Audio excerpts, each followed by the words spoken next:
Billionaire CEO accidentally saw his secret crush changing and was hooked a story he'll never forget. Nia entered quietly, carrying a stack of system reports that the IT department had requested. She moved with the kind of grace that made everyone stop talking without realizing why. Her honey brown skin caught the afternoon light streaming through the windows. Those almond-shaped eyes held intelligence that could cut through any corporate nonsense in seconds. Have you watched someone you cared about disappear because of something you couldn't control? Hi viewers, kindly tell us where you're watching from and what time it is. Warm welcome to the family. Enjoy the story. The youngest black billionaire in Atlanta just lost everything because of a 3-second mistake that changed 2 lives forever. Before we jump into this incredible story, let me ask you something. Have you ever had one moment of poor judgment destroy everything you worked for? Have you watched someone you cared about disappear because of something you couldn't control? Drop your answers in the comments below. I read every single one. Here's what happens when power, attraction, and a misunderstanding collide in the corporate world. The consequences can be absolutely devastating. But what if I told you the real scandal wasn't what everyone thought it was? What if the truth was far more complicated than anyone could have imagined? This story will shock you. It will make you question everything you think you know about workplace harassment, social media justice, and the price of doing what's right. If you're ready for a story that goes deeper than the headlines, hit that subscribe button and let's dive in. By the end of this video, you'll discover a secret that connects a billionaire CEO to a single mother in ways no one saw coming. You'll witness how one man's refusal to throw an innocent woman under the bus cost him his empire. And you'll learn why sometimes the biggest scandals hide the most beautiful truths. Are you ready? Because what I'm about to tell you will change how you see corporate America forever. Now, let me take you back to where it all began. Noah Kingsley stood behind the floor-to-ceiling windows of his Atlanta penthouse office, watching the city stretch out below him like a kingdom he'd built with his own hands. At 24, he owned the fastest-growing tech company in the South. Forbes called him the golden boy of Silicon South. Fortune magazine put him on their cover twice. Every major investor in America had his number on speed dial. The mahogany conference table behind him reflected the faces of 12 board members who hung on his every word. His latest product launch had just broken every sales record in company history. Stock prices were climbing. The media couldn't get enough of his success story. The Q3 numbers are unprecedented, his CFO announced, sliding a tablet across the polished surface. We're looking at a 40% increase in revenue. Noah nodded, but his mind was elsewhere. Success felt hollow when you had no one to share it with. The penthouse apartment upstairs was beautiful and empty. The bank account was full, but his heart felt like an abandoned warehouse.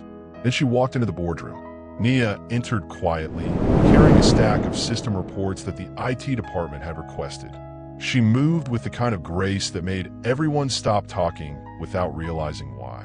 Her honey brown skin caught the afternoon light streaming through the windows. Those almond-shaped eyes held intelligence that could cut through any corporate nonsense in seconds. She was just an intern, a systems analyst from New Orleans who'd been with the company for 3 months. But every time she walked into a room, Noah forgot how to breathe properly. "Mr. Kingsley?" She approached his desk with professional confidence. "The security audit results you requested."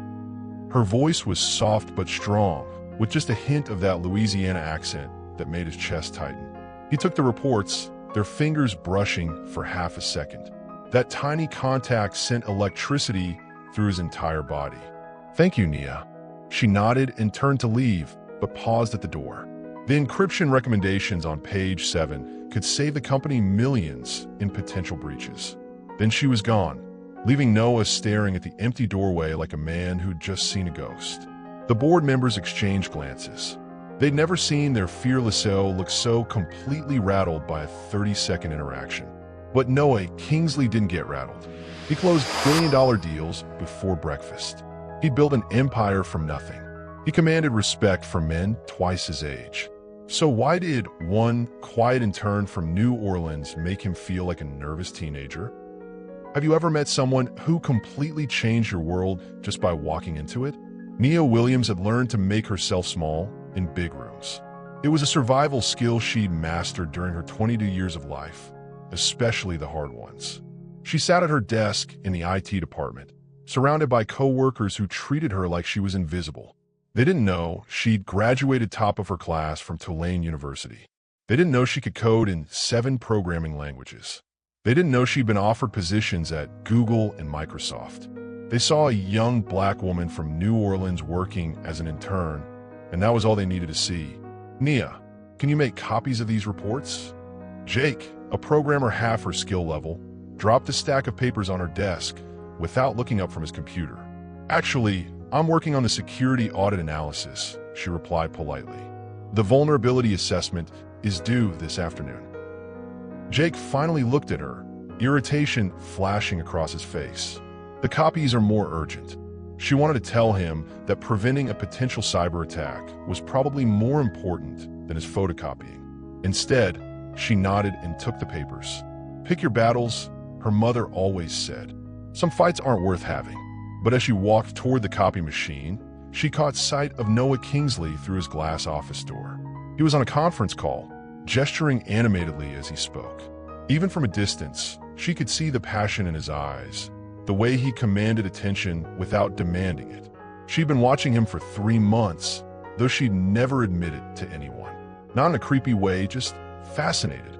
He was brilliant, successful, and surprisingly kind to his employees. But there was something lonely about him, something that reminded her of herself. The copy machine jammed on the 15th page. Of course it did. As she tried to fix it, her phone buzzed with a text from her babysitter. Kaya has a fever. You need to pick her up from daycare. Nia's heart sank. Her 6-year-old daughter was everything to her. But managing single motherhood while working full-time was like trying to juggle knives while riding a unicycle. One wrong move, and everything could come crashing down. She glanced at the clock. 3:30. She could leave a little early if she finished the security audit first. But first, she had to deal with Jake's copies and pretend they were the most important thing in the world. Having trouble? A deep voice made her jump. She turned to find Noah Kingsley standing behind her, close enough that she could smell his cologne, something expensive and warm that made her stomach flip. Just a paper jam, she managed, hoping her voice sounded steadier than she felt. He reached around her to open the machine's side panel, his arm brushing against hers. The contact sent heat racing through her veins. These old machines are temperamental. Here, let me. His fingers worked quickly, efficiently. She watched his hands, strong, capable, with a small scar on his left knuckle that made her wonder what story it held. There, he closed the panel and hit the start button. The machine hummed back to life. Should work now. Thank you, Mr. Kingsley. Noah, he said softly. You can call me Noah. Their eyes met for a moment that stretched longer than it should have. She saw something there, interest, attraction, maybe even longing. It terrified and thrilled her in equal measure. I should get back to work, she whispered. Of course. He stepped back, but didn't move away. Nia, that security analysis you're working on, I'd like to review it personally when you're finished. She nodded, not trusting her voice. As she walked back to her desk, she could feel his eyes following her. But she also noticed something else. The way older employees looked at her when they thought she wasn't paying attention. There was recognition in their faces, like they knew something she didn't. Something about her last name. Something about her past. Something that was about to change everything. Friday afternoon, 4:47 p.m. The moment that would destroy 2 lives started with a simple email. Office reassignments effective immediately, the facilities manager had written. Room 314B is now designated as women's changing area for the yoga class program. Nia had been using the small side office on the 14th floor to change out of her professional clothes and into something more comfortable for her commute home. The room was supposed to be empty after 4 p.m., just a quiet space where she could switch from her work blazer to the hoodie she wore on the subway. She'd been coming here for 2 weeks. Same routine, same time, same empty hallway. Except today, the email about the room change had been sent to some people and not others. Noah had been looking for a quiet place to take a call with investors in Japan. The small office on 14 was perfect, away from the main conference rooms, private, with a door he could close. He pushed open the door at exactly 4:47 p.m., already dialing the number, his mind focused on quarterly projections and market expansion. Time stopped. Nia stood in the middle of the room, her work blouse half unbuttoned, her blazer draped over a chair. She just pulled her hoodie from her bag when the door opened. For 3 seconds that felt like 3 hours, neither of them moved. Noah's phone slipped from his hand, clattering to the floor. His eyes went wide with shock and horror as he realized what had happened. Nia's hands flew to her chest, her face flooding with embarrassment and panic. "Oh my God, I'm sorry, I'm so sorry." Noah spun around, his back to her, his voice shaking. "I didn't know." The email said, "I thought it was empty. Get out." The scream tore from her throat, raw and desperate. He fumbled for the door handle, his hands shaking so badly he could barely grip it. "Nia, I swear I didn't mean to. I would never dash. Just get out." The door slammed behind him with a sound like a gunshot. In the hallway, Noah leaned against the wall, his heart pounding so hard he thought it might explode. His hands were trembling. His mind was racing through every possible consequence of what had just happened. Inside the office, Nia sank into the chair, her whole body shaking. Tears of humiliation and fear streamed down her face. She knew exactly how this would look. She knew exactly what people would think. A young black woman, a powerful white CEO, a closed door and a moment of vulnerability. The truth wouldn't matter. The innocent mistake wouldn't matter. The email confusion wouldn't matter. All that would matter was the story people would tell. She pulled out her phone with trembling fingers and did the only thing she could think of. She called HR. "This is Nia Williams," she whispered. "I need to report an incident." Down the hall, Noah was making his own call. "Legal department? This is Noah Kingsley. I need someone up here immediately. There's been a misunderstanding." By 5 p.m., both of their statements had been filed. By 5:30, the story had somehow leaked to the company gossip network. By 6 p.m., someone had posted about it on social media. By midnight, #TechBroAbuse was trending on Twitter. By morning, Noah Kingsley's face was on every news website in America, next to headlines that would destroy everything he'd built.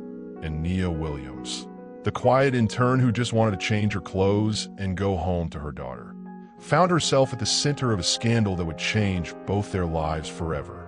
Neither of them slept that night. Neither of them knew that the worst was yet to come.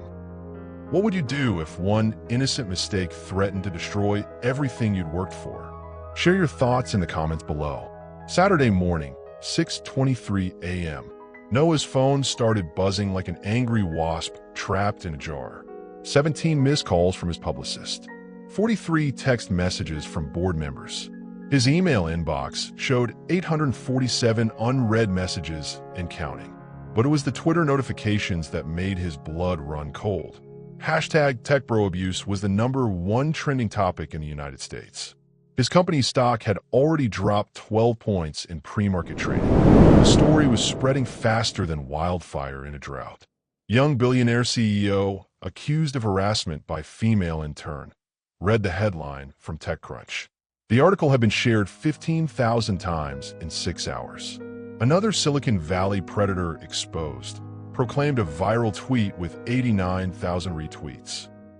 "This is what happens when we give young men too much power too fast," wrote a prominent feminist blogger whose post was gaining traction by the minute. Noah scrolled through the comments, each one like a punch to his gut. "Lock him up. Typical privileged white boy behavior. That poor girl. Hope she gets millions in the lawsuit. Another Harvey Weinstein in the making." The worst part? People were making assumptions about Nia that made his stomach turn. Comments about her appearance, her background, her motives. Strangers on the internet were dissecting her life like she was some kind of public property. His phone rang. His mother.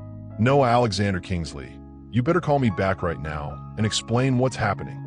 Then his publicist. "We need to control this narrative immediately. No comment to any media. Don't even breathe in public without clearing it with me first." Then his lawyer. "This could be a career-ending lawsuit. We need to discuss settlement options. Settlement options. Like he was some kind of predator who needed to pay his way out of trouble. Meanwhile, across town, Nia was living her own nightmare. Her phone had been ringing nonstop since 5 a.m. Reporters somehow had her number. Her social media accounts were flooded with messages from strangers, some supportive, others vicious. Stay strong, sister. Don't let them silence you. You're just trying to get money from a rich man. Why were you changing clothes at work anyway? Hope you destroy him and take everything he owns. The comments cut deep, but what hurt most was the way people were turning her into a symbol instead of seeing her as a person. She wasn't a victim or a gold digger or a feminist warrior. She was just a woman who'd been in the wrong place at the wrong time, trying to make a living and raise her daughter. Her mother called from New Orleans. "Baby, what's all this on the news? Are you okay?" Her babysitter texted. Reporters outside the daycare asking about Kaya. What do I tell them? Reporters outside her daughter's daycare asking questions about her 6-year-old child. Nia's hand shook as she typed back. "Don't say anything. Keep her inside. I'm coming." She threw on sunglasses and a baseball cap, but it didn't matter. The moment she stepped outside her apartment building, cameras flashed and microphones were shoved in her face. "Nia, how long has this been going on? Did he threaten your job? Are you planning to sue? What do you want people to know?" She pushed through the crowd without saying a word, her heart pounding as she fought back tears. All she wanted was to get to her daughter and protect her from this madness. But as she drove across town, her phone kept buzzing with notifications. The story was growing bigger by the hour. Someone had leaked her full name, her address, her employment history. They found her old mugshot from 5 years ago and were sharing it with headlines like the real story behind the accuser. By noon, hashtag Justice for Nia was trending alongside hashtag TechBroAbuse. The internet had chosen sides, and both Noah and Nia were trapped in the middle of a war they never wanted to fight. At 2 p.m., Noah's phone rang with the call he'd been dreading. "Emergency board meeting," his chairman announced. "Monday morning, 8 a.m. We need to discuss your future with this company. Your future, not the company's future. His future. Everything he'd built was crumbling, and he hadn't even done anything wrong. But as he sat in his empty penthouse that night, watching the city lights flicker below, one thought kept running through his mind. If this was destroying him, what was it doing to her? Monday morning, 8 a.m. sharp. The boardroom felt like a courthouse where Noah was both the defendant and the judge. 12 faces stared at him across the mahogany table. Faces that had once looked at him with respect and admiration. Now, they looked at him like he was a liability that needed to be eliminated. "The stock has dropped 18% since Friday," announced Margaret Chun, the board's longest-serving member. "We've lost 3 major clients. The Samsung deal is off the table, and our biggest investor is threatening to pull out entirely." Noah kept his expression neutral, but inside, his world was collapsing. Years of work, millions of dollars, hundreds of employees, all of it hanging in the balance because of 3 seconds of innocent confusion. "The solution is simple," said Richard Hartwell, the board's most ruthless member. "We fire the intern, issue a public apology, and move forward. The news cycle will forget about this in a week." "Fire her?" Noah's voice was quiet, but every person in the room heard the danger in it. "It's the only way to protect the company," Margaret said. "And protect you. If she's gone, there's no story. No losot. No scandal. She didn't do anything wrong." "Neither did you, allegedly," Richard replied. "But perception is reality in this business. And the perception is that you're a predator who cornered a vulnerable employee." The word predator hit Noah like a physical blow. He'd never hurt anyone in his life. He'd never even raised his voice at an employee. He donated millions to charities. He'd given jobs to hundreds of people. But none of that mattered now. "The girl is replaceable," Richard continued. "You're not. She's a systems intern who's been here 3 months. You built this company from nothing. The choice is obvious." Noah thought about Nia, quiet, brilliant, hardworking Nia who'd never asked for any of this. She was a single mother trying to make a living. She had a daughter to support, bills to pay, a future to build. What happens to her if we fire her? He asked. That's not our concern, Margaret said coldly. Our concern is protecting this company and its shareholders. She'll never work in tech again, Noah said slowly. You know that, right? If we fire her over this, she'll be blacklisted. No company will touch her. Again, not our concern. What about the truth? What about the fact that this was an accident? A misunderstanding? The truth doesn't matter. Richard slammed his hand on the table. What matters is that you're about to lose everything you've worked for because you're too stubborn to make the hard decision. Noah stood up and walked to the window, looking out at the city he'd conquered by age 24. Below, thousands of people were going about their Monday morning routines, unaware that one of their city's most successful companies was falling apart 50 floors above them. There's something else, Margaret said quietly. We've received information that suggests this incident may not have been as innocent as it appears. Noah turned around. What kind of information? Someone has come forward claiming they saw you following her around the office, watching her, making inappropriate comments about her appearance. That's a lie. Maybe, but it doesn't matter. The damage is done. Social media is calling for your head. The press is digging into every aspect of your life. And now we have witnesses claiming there's a pattern of behavior. Noah felt the walls closing in around him. Someone was lying about him, destroying his reputation with false accusations. But who and why? Here's what's going to happen. Richard stood up, his voice carrying the authority of someone who'd been playing corporate politics for 30 years. You're going to fire Nia Williams today. You're going to issue a public statement taking full responsibility for the incident. And you're going to submit to sensitivity training and public counseling. And if I refuse, then we'll call for a vote of no confidence. You'll be removed as CEO, and we'll fire her anyway. At least this way, you keep your job. The room went silent. Noah could hear his own heartbeat, could feel the weight of the decision crushing down on him.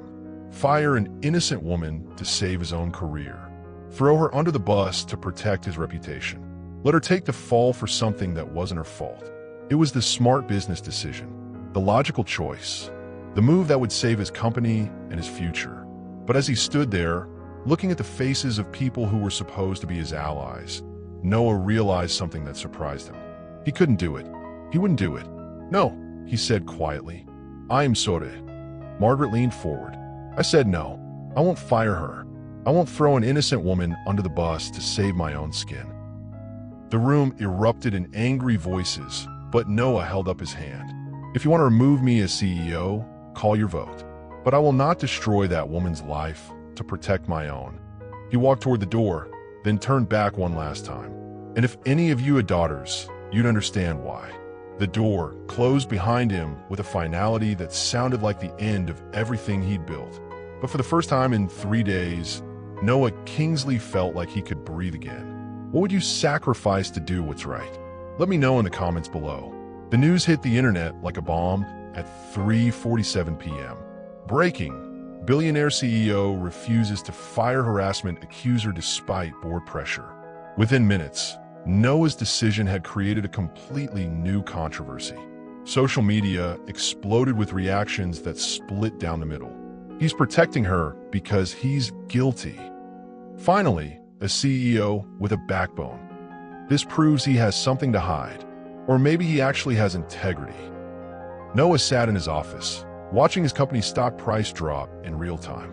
Every refresh of the screen showed another point lost, another $1 million of value evaporated. His phone buzzed with a text from his publicist. You've officially lost your mind. Stock down 23%. 3 more clients just canceled. Samsung deal officially dead. Another text from his lawyer. Board meeting tomorrow. They're voting you out. Nothing I can do. But the text that hit him hardest came from his mother. I'm proud of you, son. Your father would be too. His father. The man who taught him that success meant nothing if you achieved it by stepping on other people. The man who'd built his first company on the principle that you protect your employees, not sacrifice them. Noah closed his laptop and walked to the elevator. He needed to find Nia and explain what was happening. She deserved to know that her job was safe, even if his wasn't. The IT department was buzzing with whispered conversations that stopped the moment he appeared. Every employee suddenly found their computer screens fascinating. Nia's desk was empty. "Where is she?" he asked Jake, the programmer who'd been giving her busy work for months. "She called in sick," Jake replied, not meeting his eyes. "Has been since Friday." Of course she had. The woman was probably hiding in her apartment, afraid to show her face while the internet debated whether she was a victim or a liar. Noah found her address in the employee files. 20 minutes later, he was standing outside a modest apartment building in a neighborhood that was trying hard to be gentrified, but wasn't quite there yet. He knocked on apartment 3B, his heart pounding.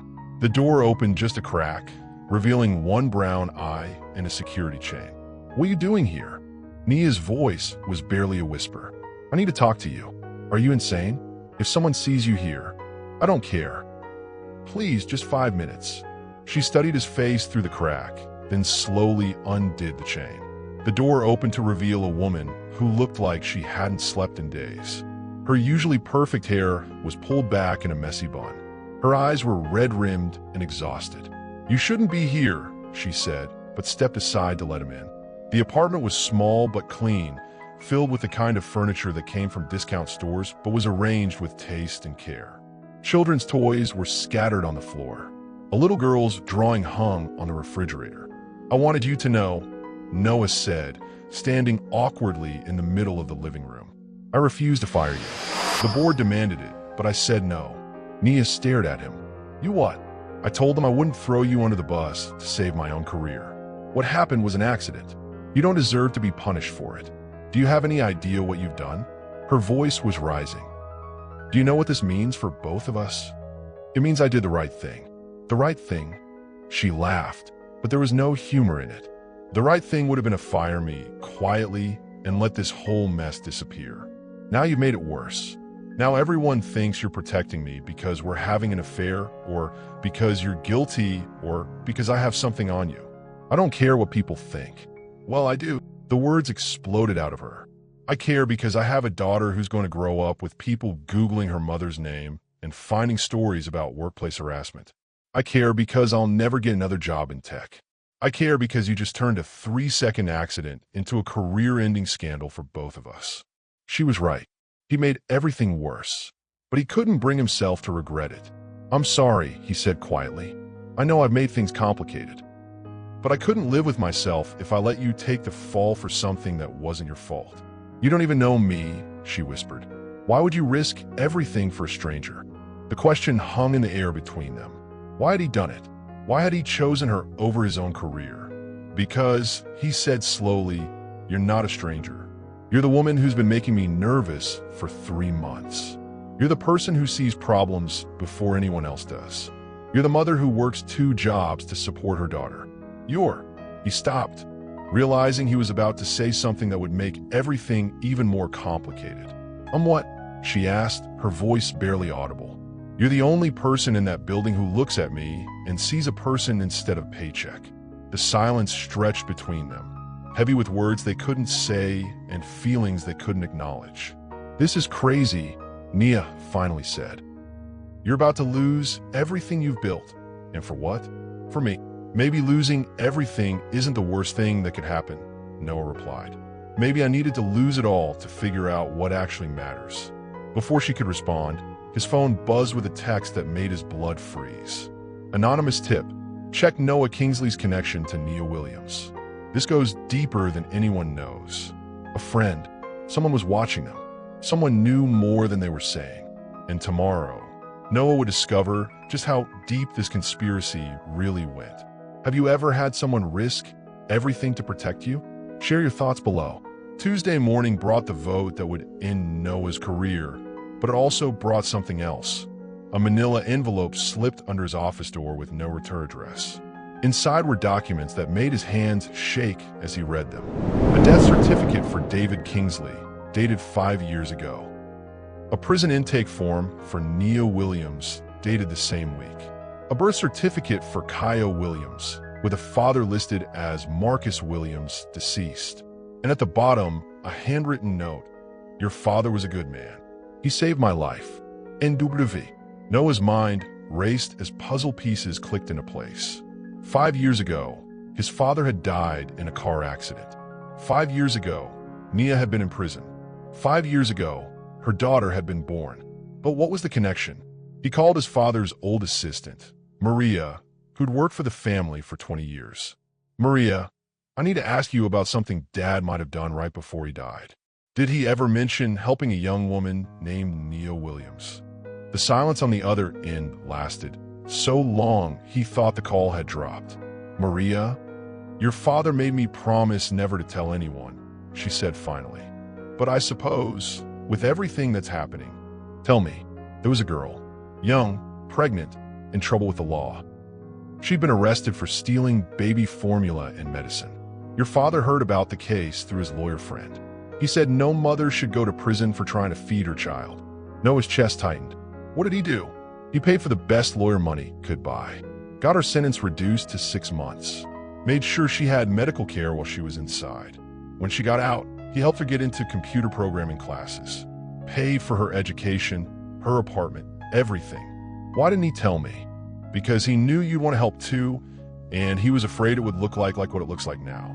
A powerful man helping a young woman. He said some good deeds have to be done in secret. Noah felt like he'd been punched in the stomach.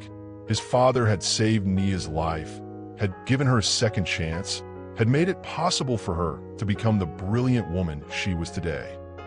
And now she was at his company, working as an intern, probably making barely enough to survive. Maria, did Dad ever mention the baby's father? Only that he was a bad man. Dangerous. He'd been in and out of prison. The girl was terrified he'd try to get custody when he got out. Your father helped her get a restraining order, helped her disappear so he couldn't find them. Where's this man now? I don't know, but your father was worried about him. Said he was the kind of person who held grudges, who never forgot when someone crossed him. Noah hung up the phone, his mind racing. Someone had been feeding information to the press. Someone had been watching Nia, had known about her past, had been orchestrating this entire scandal. Someone with a grudge against the Kingsley family. He called Nia immediately. "We need to talk," he said when she answered. "Right now, it's about your daughter's father." "How do you know about?" "Because someone sent me documents. Someone who knows about your past, about my father, about everything. And I think they're the one behind this whole mess." "Marcus." Her voice was barely a whisper. "But he's in prison. He's supposed to be in prison for 3 more years. When was the last time you checked?" The silence told him everything he needed to know. "Nia, I need you to pack a bag. Take Kaya and go somewhere safe. Don't tell anyone where you're going. You're scaring me. I'm scared too, but we're going to figure this out. Together." As he hung up, Noah realized that everything they'd been through, the accident, the scandal, the media circus, had been orchestrated by someone who wanted to destroy both of them. Someone who knew exactly how to use their connection to tear their lives apart. Someone who'd been planning this for 5 years. But what neither of them knew was that Marcus Williams had been out of prison for 6 months, had been working at their company under a false identity, and had been watching them both with the patience of a hunter waiting for the perfect moment to strike. And tomorrow, he would make his final move. Marcus Williams had been planning this moment for 5 years, 3 months, and 16 days.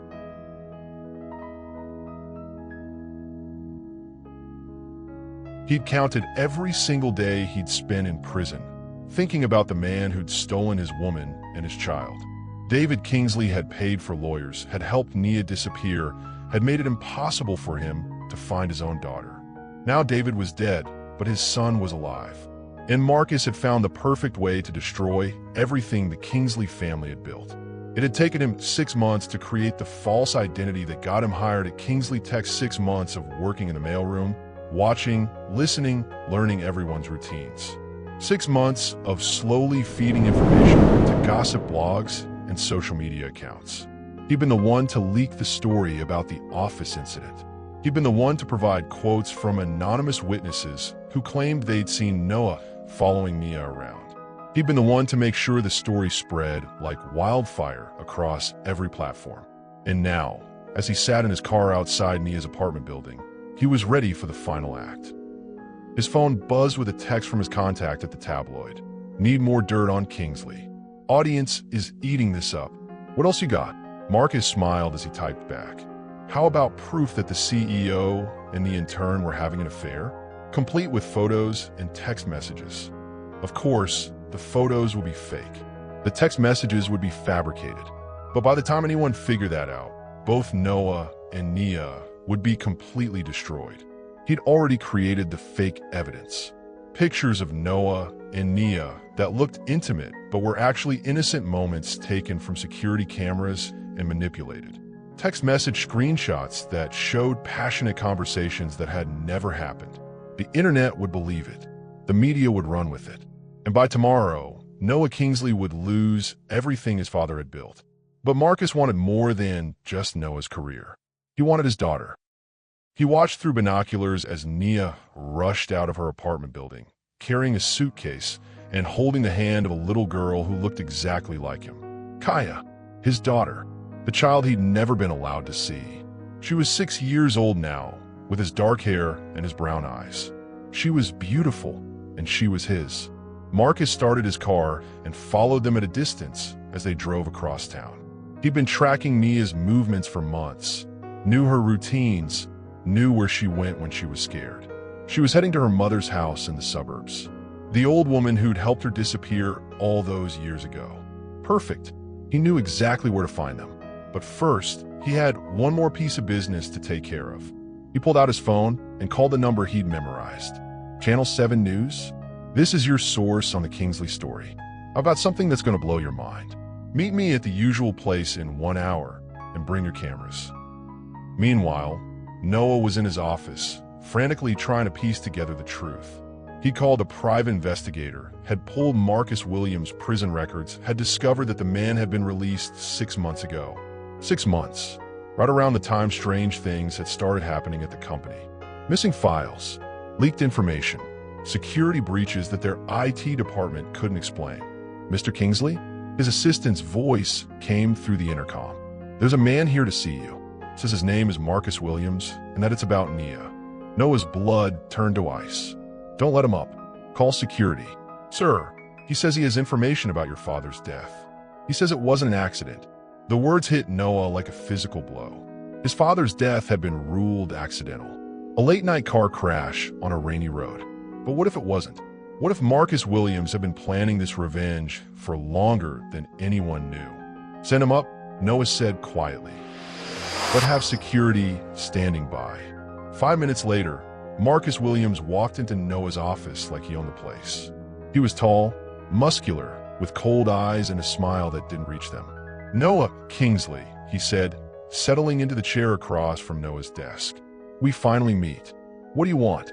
What I've always wanted. Justice. Your father destroyed my family. Now I'm going to destroy his. My father helped Nia because you were abusive, because you were dangerous. Your father stole my woman and my child. He turned them against me. He made it so I couldn't even see my own daughter. You mean he protected them from you? Marcus laughed. Protected them? Is that what you call it? He brainwashed Nia into thinking I was the bad guy. He poisoned my daughter's mind against me. He made sure I lost everything. You lost everything because you chose crime over family. Il chose survivre. But your father couldn't understand that. He thought his money could solve everything. Thought he could play God with other people's lives. Noah leaned forward. What did you do to him? Me? I was in prison when he died. I have an alibi. Marcus's smile widened. But I did write him a letter. Told him that one day, when I got out, I'd make sure he paid for what he'd done. And now you're going after me instead. I'm going after everything he loved. His company, his son, and most importantly, the woman and child he stole from me. Noah stood up, his hands clenched into fists. You stay away from them. They're my family. My daughter doesn't even know I exist. But that's about to change. Security, Noah called out, but Marcus was already standing, already walking toward the door. Check the news in about an hour, he said casually. You're going to love what they're reporting about you and Nia. And tomorrow, I'm going to pick up my daughter and finally be the father I should have been all along. He paused at the door. Oh, and Noah, your father's accident? Let's just say that sometimes bad things happen to good people who interfere with the wrong family. Then he was gone, leaving Noah alone with the terrible realization that this was never about a workplace incident. This was about revenge. and it was just getting started. By 6 p.m., every major news outlet in the country was running the same story. Exclusive, secret text messages reveal affair between CEO and intern. The fabricated evidence was everywhere. Photos that looked like intimate moments between Noah and Nia. Text message screenshots showing passionate conversations about secret meetings and stolen kisses.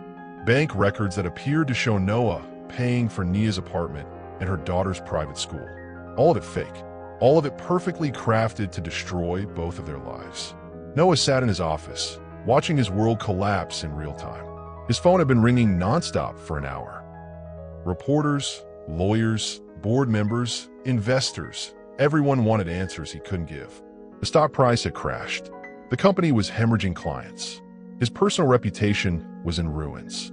But worse than all of that was the knowledge that somewhere across town, Nia was watching the same reports and believing that he had betrayed her. His phone finally rang with the call he'd been dreading. "You son of a bitch." Nia's voice was raw with rage and pain. "How could you do this to me?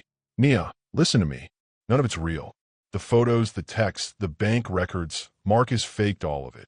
"Marcus? How do you know about Marcus?" "Because he came to see me today. He's been planning this for years. He's the one who leaked the original story. He's the one who's been feeding lies to the press." "You're lying." "I'm not. Think about it. When have we ever been alone together long enough to have an affair? When have we ever exchanged personal text messages? When have I ever given you money?" He heard her breathing on the other end, heard her trying to process what he was saying. "The bank records show payments to my landlord," she said quietly. "But I pay my own rent." "Because he hacked the system. He works for the company, Nia. He's been there for 6 months, watching us planning this." "That's impossible. Marcus is in prison. He was released 6 months ago. I have records. And I think he might have had something to do with my father's death." The silence stretched between them, heavy with the weight of 5 years of lies and manipulation. "Where's Kaya?" Noah asked finally. "Safe. With my mother." "But Noah, if he's really out there, if he's really behind all this, he wants her back. He told me today. He's going to try to take her over my dead body. That might be what he's planning." Noah heard her sharp intake of breath. "What do we do?" "We prove that everything he's put out there is fake. We expose him. We fight back." "How?" "No one's going to believe us now. The whole world thinks we're liars. Then we give them the truth. All of it. Your real story. My father's connection to you. Marcus's history of abuse. Everything. That means telling people about my past. About the arrest. About why I was in prison. I know, but it's the only way to stop him." Nia was quiet for a long moment. "My daughter's going to see all of this someday. She's going to read about her mother being in prison, about her father being a criminal. She's going to know that I stole from her because I couldn't afford to feed her. She's also going to know that you're the strongest person I've ever met. That you fought for her when she couldn't fight for herself. That you turned your life around and became successful despite everything working against you. You really believe that? I know it, and I'm going to help you prove it." "Why?" The question was so quiet he almost missed it. "Because you were right earlier. I don't really know you, but I know enough to know that you're worth fighting for. And because my father spent his last years helping you, which means you must be pretty special." "Noah, yeah, I am scared." "Me too, but we're going to get through this. Together." As he hung up, Noah realized that for the first time in days, he felt something other than despair. He felt determined. Marcus Williams had spent 5 years planning his revenge. He'd been patient, methodical, ruthless, but he'd made one crucial mistake. He'd underestimated the 2 people he was trying to destroy. And tomorrow, they were going to start fighting back. But first, they had to survive the night. Because Marcus wasn't done yet. And his next move would be the most dangerous one of all. Wednesday morning, 7 a.m. Noah stood in the parking lot of a small diner outside the city, waiting for the private investigator he'd hired to dig into Marcus Williams' background. Detective Sarah Chun had 20 years of experience with stalking cases and corporate espionage. She'd come highly recommended by Noah's lawyer, and she'd been working around the clock since yesterday. "You're not going to like what I found," she said, sliding into the booth across from him. She opened a thick folder and spread photos across the table. Marcus Williams was released from prison 6 months ago, but his parole officer hasn't seen him in 3 months. He's been living under a false identity, Michael Watson. That's the name he used to get hired at your company. Noah studied the photos, surveillance footage of Marcus entering and leaving the Kingsley Tech building, images of him in the mailroom, pictures of him following Nia home from work. He's been stalking her this whole time, for months. Look at this. She showed him a photo of Marcus sitting in his car outside Kaya's school. He knows her schedule, knows where she goes, knows everything about her life. Noah's hands clenched into fists. What else? The fake evidence he created is sophisticated. Professional-grade photo manipulation, hacked banking systems, fabricated phone records. This wasn't amateur hour. Someone with serious technical skills helped him. I'm still working on that. But I found something else. Something about your father's death. Noah's blood went cold. What about it? Your father received multiple threatening letters in the months before he died. Letters that the police dismissed as pranks. But the handwriting analysis I had done matches Marcus Williams' writing samples from prison. So he was threatening my father? More than that. 3 weeks before your father died, Marcus Williams was granted a 1-day compassionate leave from prison. His grandmother supposedly died, but I checked. His grandmother had been dead for 10 years. So he was out the day my father died. He was out, and he was 40 miles from the crash site. The timing is suspicious, but there's no direct evidence. Yet, Noah felt sick. His father might have been murdered by the same man who was now trying to destroy his life and take Nia's daughter. There's more, Detective Chen continued. Marcus has been in contact with someone inside your company. Someone who's been feeding him information about internal security protocols, employee schedules, board meetings. Who? I don't know yet, but whoever it is has high-level access. They knew about the room reassignment email that led to your incident with Nia. They knew about the emergency board meeting. They've been helping Marcus orchestrate this entire thing. Noah's phone buzzed with a text from Nia. Something's wrong. Kaya's school called. Someone tried to pick her up, claiming to be her father. Thank God they have strict pickup protocols.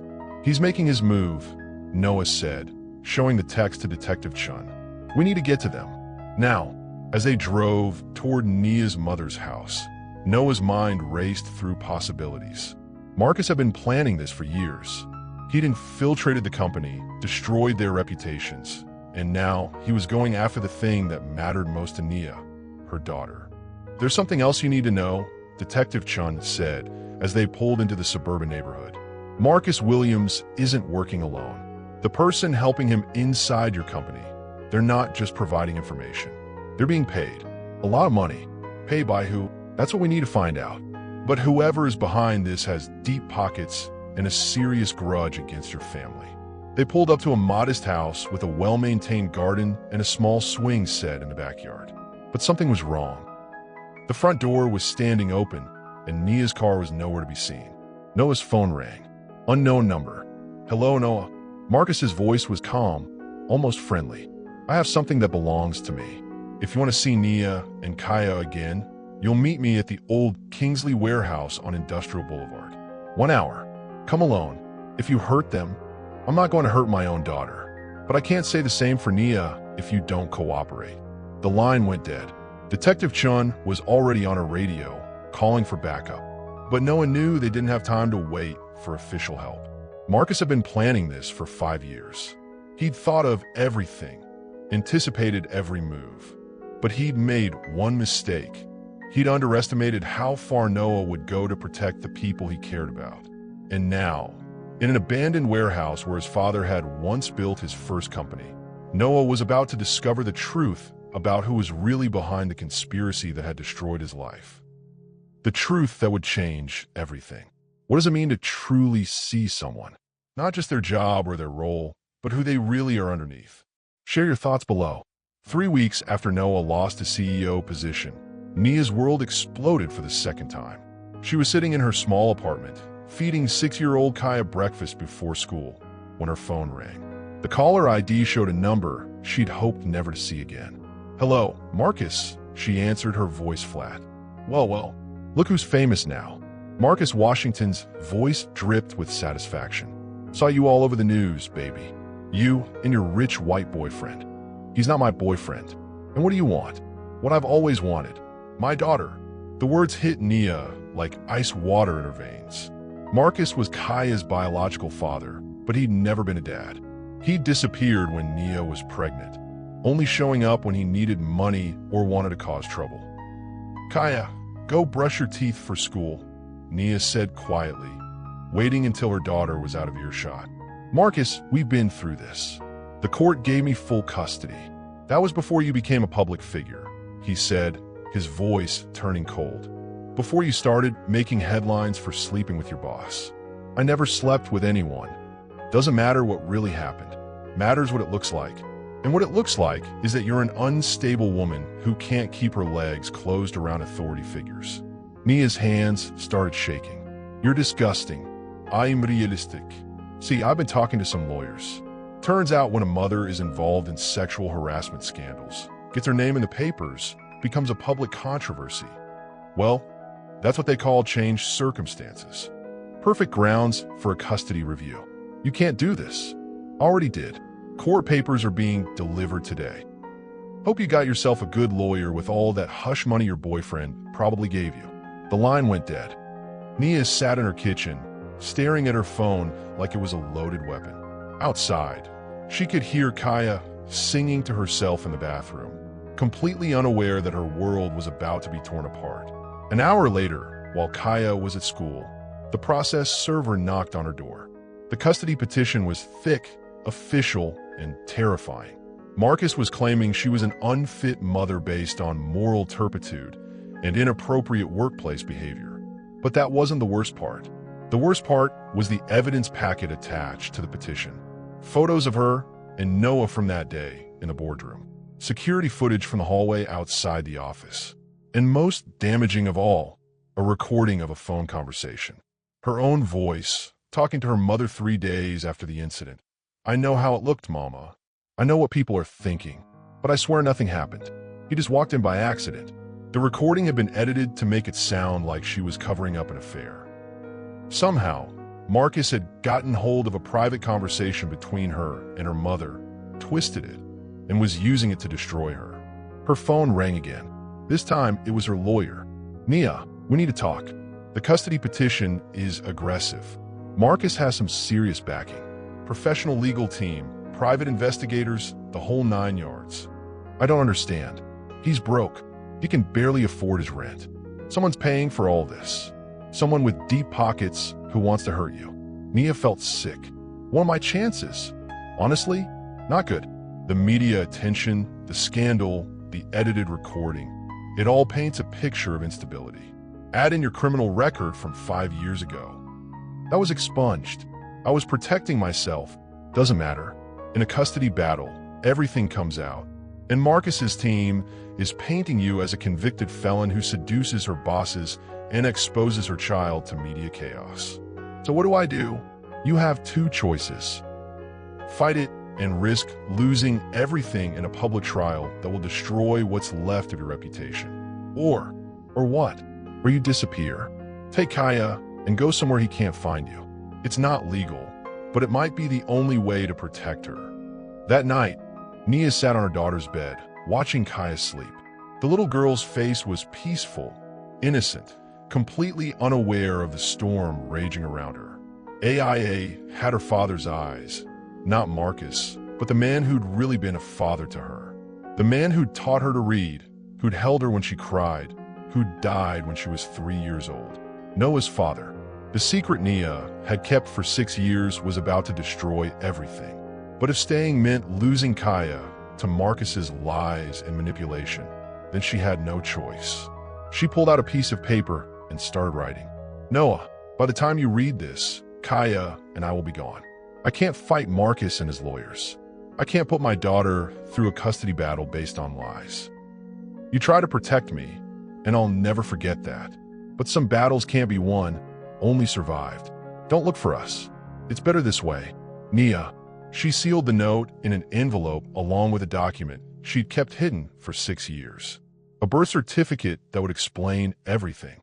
At 3 a.m., she woke Kaya gently. "Baby, we're going on a trip."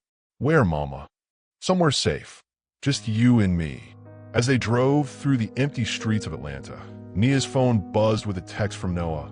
"Board meeting tomorrow. I think I have a way to fix this." She turned off the phone and threw it in a garbage can at a gas station outside the city limits. Some things were beyond fixing. Some prices were too high to pay. But as she drove into the darkness with her daughter sleeping in the back seat, Nia Williams carried a secret that would change everything, if anyone ever found out the truth. Have you ever had to choose between fighting for what's right and protecting the people you love? Share your thoughts below. Noah stood outside Nia's apartment building at 7 a.m., holding 2 cups of coffee and a folder full of documents that could change everything. He'd spent the entire night working with his lawyers and private investigators. They'd found evidence of Marcus's financial backing, proof that the recording had been edited, and most importantly, security footage that would vindicate both of them completely. He was ready to fight, ready to clear both their names and expose the people who'd been manipulating them from the beginning. But when he knocked on her door, no one answered. "She left around 3 this morning," said Mrs. Patterson, the elderly neighbor who was watering plants in the hallway. Had a suitcase and a sleeping little girl. Looked like she was in a hurry. Noah's stomach dropped. Did she say where she was going? "No, honey," but she looked scared. Real scared. Back in his car, Noah called Nia's phone. Straight to voicemail. He tried again. Still nothing. He drove to Kaya's school, hoping maybe Nia had just taken an early morning walk. But the school confirmed what he already knew. Kaya Williams had been withdrawn effective immediately, with no forwarding address. Panic started setting in. Where would she go? Why would she run when he was so close to fixing everything? He drove back to her apartment and convinced the building manager to let him into her unit. The place was mostly empty. A few pieces of furniture remained, but all the personal items were gone. Photos, clothes, Kaya's toys, everything that mattered had been packed and taken. On the kitchen counter, he found an envelope with his name written in Nia's careful handwriting. Inside was a note and a folded document. He read the note first, his heart breaking with every word. "Noah, by the time you read this, Kaya and I will be gone. I can't fight Marcus and his lawyers. I can't put my daughter through a custody battle based on lies. You try to protect me, and I'll never forget that. But some battles can't be won, only survived. Don't look for us. It's better this way." Nia. His hands were shaking as he unfolded the second document. It was a birth certificate, yellowed with age and officially sealed.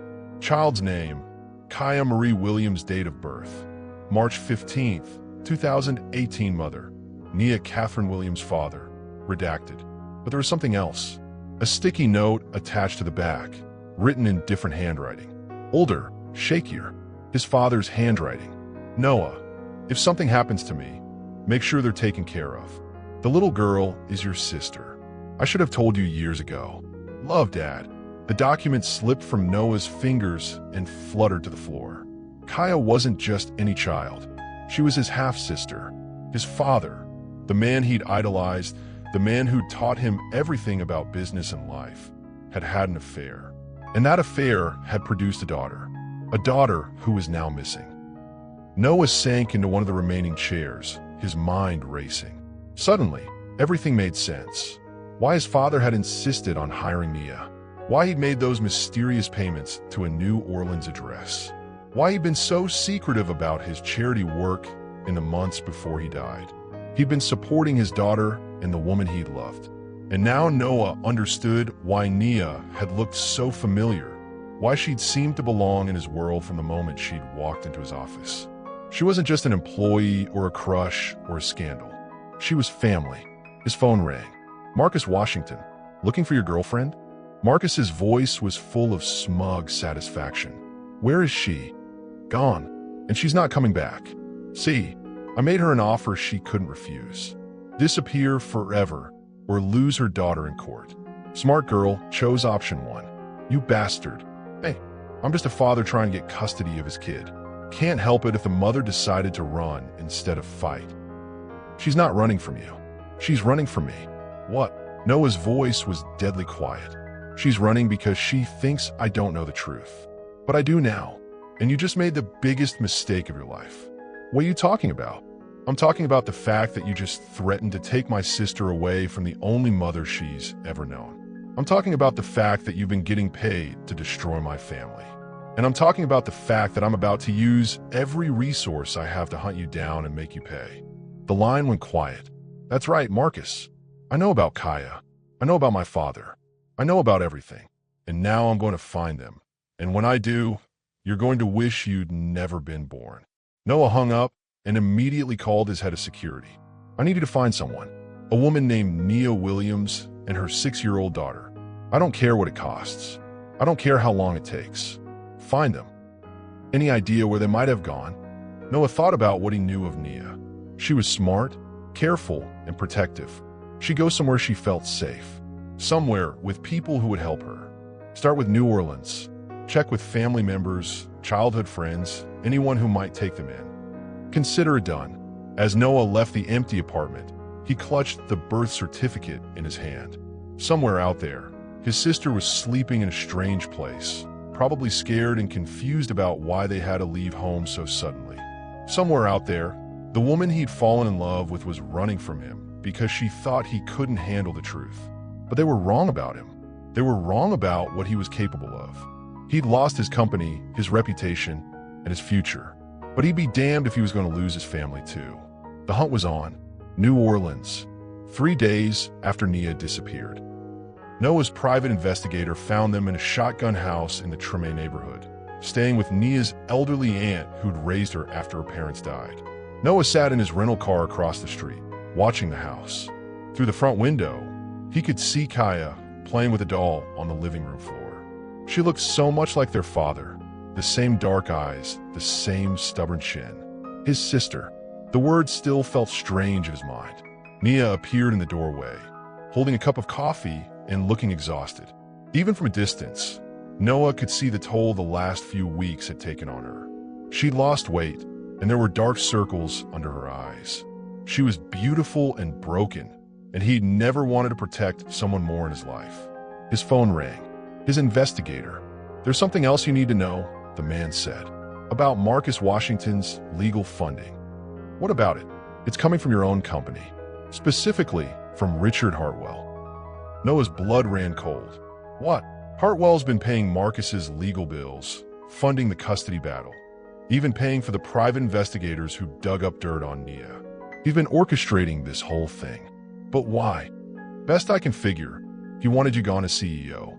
The harassment scandal was perfect cover, but when you refused to fire the girl, he needed another way to pressure you. What better way than to destroy the woman you were trying to protect?"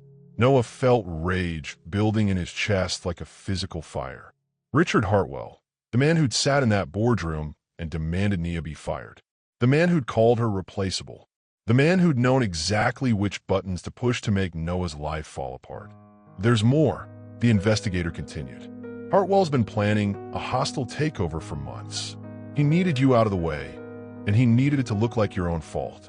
The harassment scandal was supposed to be the final nail in the coffin. Son of a bitch." Gets worse. The edited recording of Nia talking to her mother. "Hartwell had your company's phones tapped. He's been listening to employee conversations for months, looking for ammunition." Noah closed his eyes. Richard Hartwell had destroyed 2 lives and torn apart a family just to steal a company. "What do we do now?" "Now we prove it. I got financial records, phone logs, emails. Everything we need to expose what he's been doing." "How long?" "Give me 6 hours. I'll have everything ready for the FBI by tonight." Noah hung up and looked back at the house. Nia was still standing in the doorway, but now she was looking directly at him. Their eyes met across the street, and he saw her face change from surprise to fear to something else. Recognition. She knew why he was there. He got out of the car and walked slowly toward the house. She didn't run, but she didn't invite him in either. "How did you find us?" she asked when he reached the front porch. "I know about Kaya," he said quietly. "I know about my father." Nia's face crumpled. "Noah, I'm so sorry. I wanted to tell you, but But you thought I couldn't handle it. I thought you'd hate me. I thought you'd think I was using you, or trying to trap you, or Nia." He stepped closer. "She's my sister. Why would I hate you for that?" Tears started streaming down her face. "Because your father broke his promise. He told me he was going to divorce your mother and marry me. He said we'd be a real family. But then he got sick and he died before he could make it right." She nodded, unable to speak. "The payments," Noah said. "The money he was sending you. You thought it was guilt money, wasn't it?" "No, it was love money. He was taking care of the people he loved the only way he knew how." From inside the house, Kaya's voice called out, "Mama? Who's that man?" Noah's heart stopped. His sister was asking about him. "That's..." Nia looked at Noah, tears still flowing. "That's your Uncle Noah, baby. He's been looking for us." Kaya appeared at the screen door, curious and unafraid. Uncle Noah, are you going to stay for dinner?" Noah looked at this little girl, this perfect, innocent child who had no idea she was at the center of a corporate war. She had their father's eyes and their father's smile. "I like that very much," he said. "Mama makes the best mac and cheese in the whole world," Kaya announced proudly. "I bet she does." As they stood there on the porch, the three of them together for the first time as a family, Noah's phone buzzed with a text from his investigator. "FBI is moving on Hartwell tonight. Full evidence package delivered. This is over. It was over. The scandal, the lies, the manipulation. Richard Hartwell was finished. But for Noah, something new was just beginning. He'd lost a company, but he'd found a family. And that was worth more than all the money in the world." 6 months later, the courtroom was packed with reporters as Richard Hartwell was sentenced to 5 years in federal prison for corporate espionage, fraud, and conspiracy. Noah sat in the gallery with Nia on his left and Kaya on his right. His sister was drawing pictures of superheroes in a coloring book, completely oblivious to the fact that her existence had triggered one of the biggest corporate scandals in Atlanta history. The defendant's actions represent a calculated attack on the most basic principles of corporate governance, Judge Martinez announced. He used his position of trust to destroy lives, manipulate markets, and orchestrate a conspiracy that damaged not only his victims, but the integrity of the business community as a whole. Marcus Washington had already been sentenced to 2 years for his part in the conspiracy. His lawyer fees had been paid by Hartwell, his custody petition had been funded by Hartwell, and his coach testimony had been written by Hartwell's team. When the truth came out, Marcus's case collapsed immediately. The edited recording was thrown out as evidence. The custody petition was dismissed, and Marcus himself was charged with fraud and perjury. Furthermore, the judge continued, the defendant's actions caused immeasurable harm to Ms. Williams and her daughter, who became unwitting pawns in his scheme to seize control of a company he had no legal right to possess. Noah reached over and squeezed Nia's hand. She'd been vindicated completely. The FBI investigation had proven beyond doubt that she was an innocent victim of a corporate conspiracy.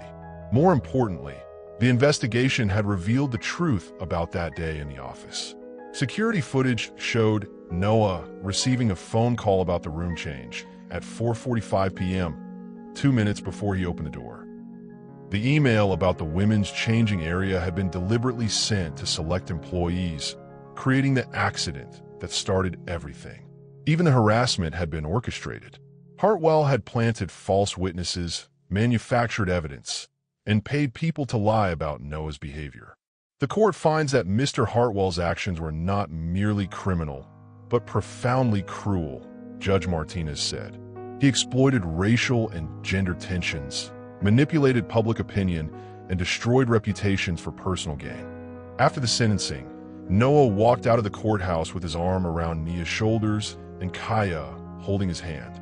The reporters shouted questions, but Noah had only one thing to say. Justice has been served. Now we're going home. Home was a house in Buckhead that Noah had bought 3 months ago. It had a big backyard for Kaya, a home office for Nia, and enough space for all of them to build a life together. Noah had been reinstated as CEO of his company after the board issued a formal apology. The stock price had recovered completely. Major investors were calling again.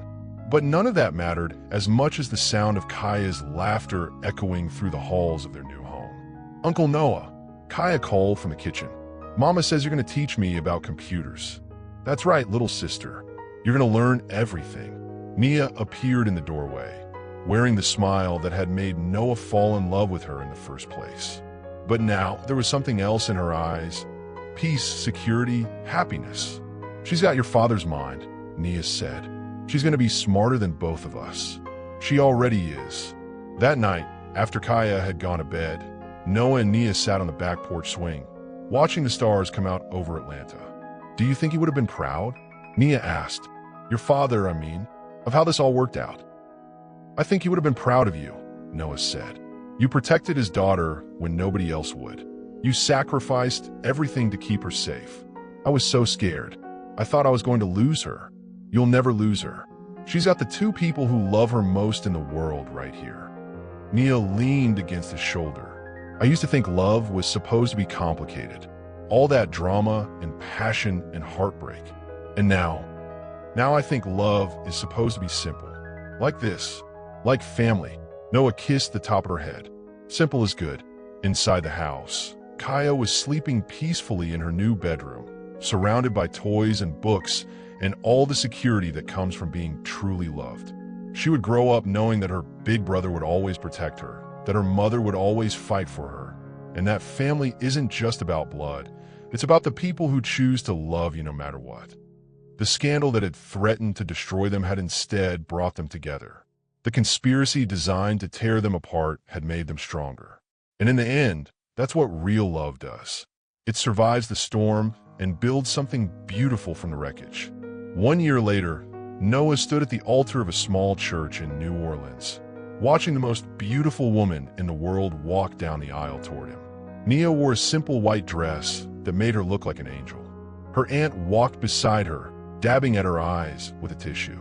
And behind them, in a flower girl dress that she'd picked out herself, Kaya scattered rose petals with the serious concentration of someone performing the most important job in the world. You look nervous, whispered James, Noah's best man and the CFO who'd helped him rebuild the company. I'm not nervous, Noah whispered back. I'm perfect. And he was. For the first time in his life, everything was exactly as it should be. The ceremony was small, just family and close friends. Noah's mother sat in the front row, completely smitten with her new granddaughter. Nia's college friends had flown in from around the country. The whole church was filled with people who'd watched love grow from scandal, family emerge from chaos, and happiness bloom from heartbreak. Dearly beloved, the pastor began, we are gathered here today to witness the union of Noah and Nia, two people who found each other in the most unlikely circumstances and built something beautiful together. Noah looked at Nia and saw his future, not just his wife, but his partner, his best friend, the mother of his sister, the woman who taught him that real strength comes from protecting the people you love. Do you, Noah Alexander Kingsley, take Nia Catherine Williams to be your wife, to love and cherish, in good times and in bad, for richer or poorer, in sickness and in health, for as long as you both shall live? I do. Do you, Nia Catherine Williams, take Noah Alexander Kingsley to be your husband, to love and cherish, in good times and in bad, for richer or poorer, in sickness and in health, for as long as you both shall live? Edo. You may kiss the bride. The kiss was soft, sweet, and full of promises. Promises of lazy Sunday mornings and family dinners and bedtime stories for Kaya. Promises of building a life together that honored the past while embracing the future. As they walked back down the aisle as husband and wife, Kaya ran up and grabbed both their hands. Are we a real family now? She asked.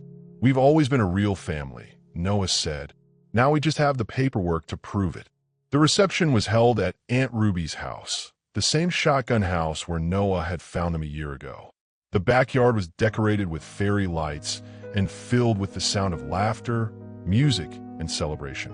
Speech, speech, someone called out as the sun began to set. Noah stood up, holding Nia's hand, with Kaya on his lap. A year ago, I thought I had everything, he began. Money, success, power, respect. But I was wrong. I had nothing because I didn't have family. He looked at Nia, then down at Kaya, then back at the crowd of people who'd become their chosen family. Today, I'm the richest man in the world, not because of what I own, but because of who I love and who loves me back. He raised his glass to family, to second chances, to the beautiful chaos of finding exactly what you need in the last place you'd think to look. To family, the crowd echoed. As the evening wound down, Noah and Nia sat on the porch swing, watching Kaya play with her cousins in the backyard. "What happens now?" Nia asked. "Now we go home. We build our life. We raise our daughter. We prove that love really can conquer everything. Even corporate scandals? Especially corporate scandals." Nia laughed, the sound like music in the New Orleans twilight. "I love you, Noah Kingsley. I love you too, Nia Kingsley." They sat in comfortable silence, watching their daughter play, feeling the warm Louisiana breeze, and knowing that no matter what challenges lay ahead, they'd face them together. 6 months later, Noah's company went public again, bigger and stronger than ever. The IPO was the most successful tech offering in Atlanta history. But more importantly, Kaya started second grade at the best school in the city. She was reading at a 4th grade level and had already announced her intention to become a computer scientist and princess. Nia finished her master's degree in cybersecurity and became the company's chief technology officer.